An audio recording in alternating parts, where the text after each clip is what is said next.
আসসালামু আলাইকুম। সবার আগে বাছাই করা 10টি আন্তর্জাতিক খবর জানিয়ে দেব। প্রথমেই থাকছে শিরোনাম। তবে তার আগে অনুরোধ থাকবে ভিডিওটিতে একটি লাইক দিবেন।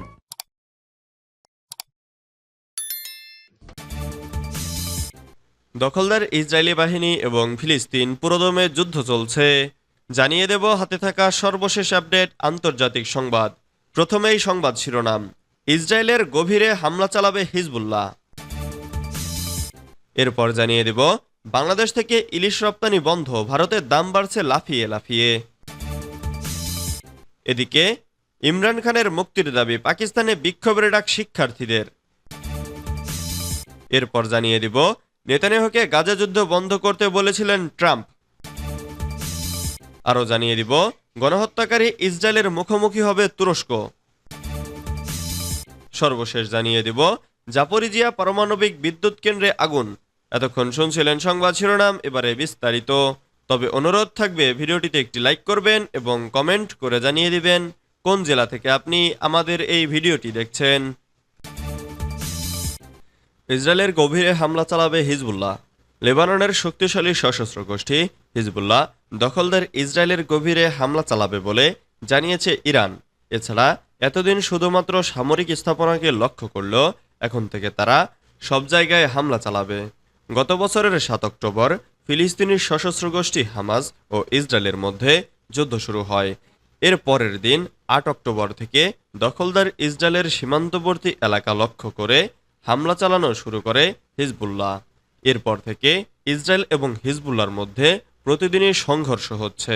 কিন্তু গত মঙ্গলবার লেবাননের রাজধানী বৈরুতে একটি জনবহুল এলাকায় ক্ষেপণাস্ত্র হামলা চালায় ইসরায়েল। এতে হিজবুল্লাহর সর্বোচ্চ সামরিক কমান্ডার ফুয়াদ শুকর নিহত হন। এরপরই সব হিসাব নিকাশ বদলে গেছে, জানিয়েছে ইরানের জাতিসংঘ মিশন। এ ব্যাপারে জাতিসংঘ মিশনের এক কর্মকর্তা ইরানের বার্তা সংস্থা ইরিনাকে বলেছে, আমরা ধারণা করছি জবাব হিসেবে হিজবুল্লাহ ইসরায়েলে আরও বেশি এবং গভীর হামলা চালাবে। দ্বিতীয়ত হলো তারা তাদের হামলা শুধুমাত্র সামরিক অবকাঠামোয় সীমাবদ্ধ রাখবে না। বাংলাদেশ থেকে ইলিশ রপ্তানি বন্ধ, ভারতের দাম বাড়ছে লাফিয়ে লাফিয়ে। সুস্বাদু মাছ ইলিশের মৌসুম চলছে। বিগত কয়েক বছর ধরে এই মৌসুমে বাংলাদেশ থেকে ভারতে ইলিশ উপহার যাওয়াটা ছিল অনেকটা নিশ্চিত। তবে রাজনৈতিক পট পরিবর্তনের পর পরিবর্তিত পরিস্থিতিতে অবস্থার বদল হয়েছে। বাংলাদেশ থেকে মাছ রফতানি বন্ধ। এমতাবস্থায় ভারতের বাজারে এই মাছটির দাম লাফিয়ে লাফিয়ে বাড়ছে। আবার অবৈধ পথে ভারতে যাওয়া কিছু কিছু মাছ আবার বিক্রি হচ্ছে চড়া দামে। এছাড়া শুধু ইলিশ নয়, বাংলাদেশ থেকে যাওয়া অন্যান্য মাছের দামও বেড়েছে ভারতের বাজারে। মঙ্গলবার 13 আগস্ট রাতে এক প্রতিবেদনে এ তথ্য জানিয়েছে ভারতীয় সংবাদ মাধ্যম এনডিটিভি। প্রতিবেদনে বলা হয়, কলকাতার জনপ্রিয় মাছের বাজারগুলো চলতি বর্ষায় বেস্ট সেলার পদ্মা নদীর ইলিশের সংকটে পড়েছে। ইলিশ বাংলাদেশের জাতীয় মাছ, তবে এই মাছটি সীমান্তের অপর পাশে পশ্চিমবঙ্গ এবং ভারতের উত্তর পূর্ব অংশের মানুষের কাছেও হট ফেভারিট। ইমরান খানের মুক্তির দাবি, পাকিস্তানে বিক্ষোভের ডাক শিক্ষার্থীদের। পাকিস্তানের সাবেক প্রধানমন্ত্রী ইমরান খানের মুক্তির দাবিতে বিক্ষোভের ডাক দিয়েছেন দেশটির শিক্ষার্থীরা। আগামী 30 আগস্টের মধ্যে সাবেক প্রধানমন্ত্রী ইমরান খানের মুক্তির দাবিতে সরকারকে আলটিমেটাম জারি করেছে পাকিস্তান স্টুডেন্ট ফেডারেশন। পিএসএস সতর্ক করেছে যে তাদের দাবি পূরণ না হলে দেশব্যাপী বিক্ষোভ শুরু হবে। এর আগে সাবেক এই প্রধানমন্ত্রীর মুক্তির দাবিতে বিভিন্ন সময়ে বিক্ষোভ করেছেন ইমরান খানের সমর্থকরা, তবে তাতে তেমন গুরুত্ব দেয়নি সরকার। এদিকে এমন পরিস্থিতিতে পাকিস্তান জুড়ে ইন্টারনেট ব্যবহারে বিঘ্নের মুখে পড়েছেন ব্যবহারকারীরা।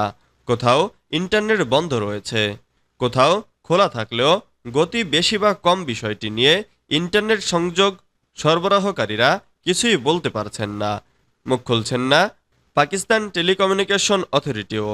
গত ফেব্রুয়ারির নির্বাচনের আগে পরে এক্স বন্ধ করে দিয়েছিল পাকিস্তান সরকার। জাতীয় নিরাপত্তার প্রতি হুমকি বিবেচনায় এটা করা হয়।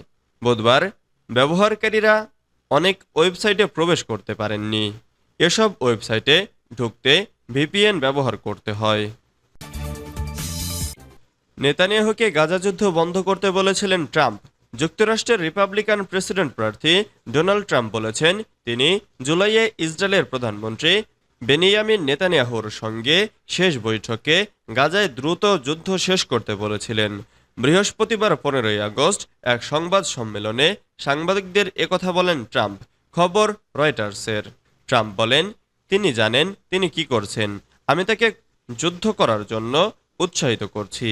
বলেছি এটি দ্রুত শেষ করতে হবে, কিন্তু আবার বিজয়ও অর্জন করতে হবে। বিজয় অর্জন করুন এবং তাড়াতাড়ি এটি শেষ করুন, কারণ হত্যা থামানো প্রয়োজন।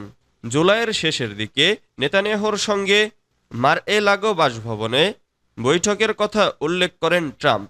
সেই সময় নেতানিয়াহু যুক্তরাষ্ট্রে সফর করতে এসে প্রেসিডেন্ট জো বাইডেন ও ভাইস প্রেসিডেন্ট এবং ডেমোক্রেটিক প্রেসিডেন্ট প্রার্থী কমলা হ্যারিসের সঙ্গেও দেখা করেছিলেন।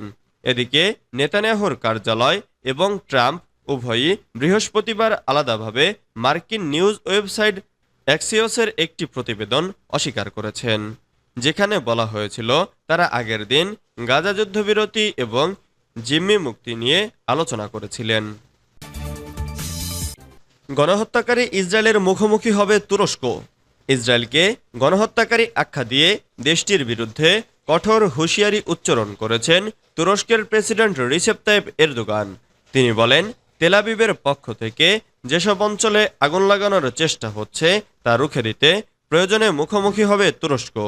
গাজায় 40,000 নিরপরাধ মানুষের রক্ত ঝরানো গণহত্যাকারীদের আইনের আওতায় না আনা পর্যন্ত আমরা লড়াই চালিয়ে যাব। বুধবার রাজধানী আঙ্কারায় তার জাস্টিস অ্যান্ড ডেভেলপমেন্ট পার্টির এক অনুষ্ঠানে তিনি এসব কথা বলেন। গত সপ্তাহে আঙ্কারায় কাতারের আমির তামিম বিন হামাদ আল থানির সঙ্গে সাক্ষাৎ করেন এরদোগান। সেখানে তিনি বলেন হামাস নেতাকে হত্যা করে ইসরায়েল প্রমাণ করেছে যুদ্ধবিরতিতে যাওয়ার কোনো আভাস নেই তাদের। গত বুধবার একটি গণহত্যা মামলার জন্য আনুষ্ঠানিক আবেদন করেছে তুরস্ক। দক্ষিণ আফ্রিকাও গত বছর আন্তর্জাতিক বিচার আদালতে তেলাবিবের বিরুদ্ধে মামলা করেছিল। জাপোরিজিয়া পারমাণবিক বিদ্যুৎ কেন্দ্রে আগুন। রাশিয়ার দখলে থাকা ইউক্রেনের জাপোরিজিয়া পারমাণবিক বিদ্যুৎ কেন্দ্রে অগ্নিকাণ্ডের ঘটনা ঘটেছে। রোববার 11ই আগস্ট বিদ্যুৎ কেন্দ্রটির কুলিং টাওয়ারে আগুন লাগে। সেখানে থাকা গাঢ় কালো ধোঁয়া উঠতে দেখা গেছে। খবর ব্রিটিশ সংবাদ মাধ্যম বিবিসির। পারমাণবিক বিদ্যুৎ কেন্দ্রে অগ্নিকাণ্ডের ঘটনায় একে অপরের বিরুদ্ধে অভিযোগ তুলেছে রাশিয়া ও ইউক্রেন। তবে এই অগ্নিকাণ্ড কতটা ভয়াবহ তা নিয়ে মুখ খোলেনি কোনো পক্ষ। আন্তর্জাতিক আণবিক শক্তি সংস্থা জানিয়েছে রবিবার রাশিয়ার দখলে থাকা জাপোরিজিয়া পারমাণবিক বিদ্যুৎ কেন্দ্রে অগ্নিকাণ্ড ঘটেছে। তবে কোনো পারমাণবিক নিরাপত্তা ঝুঁকি দেখা যায়নি বলেও নিশ্চিত করেছে আইএইএ।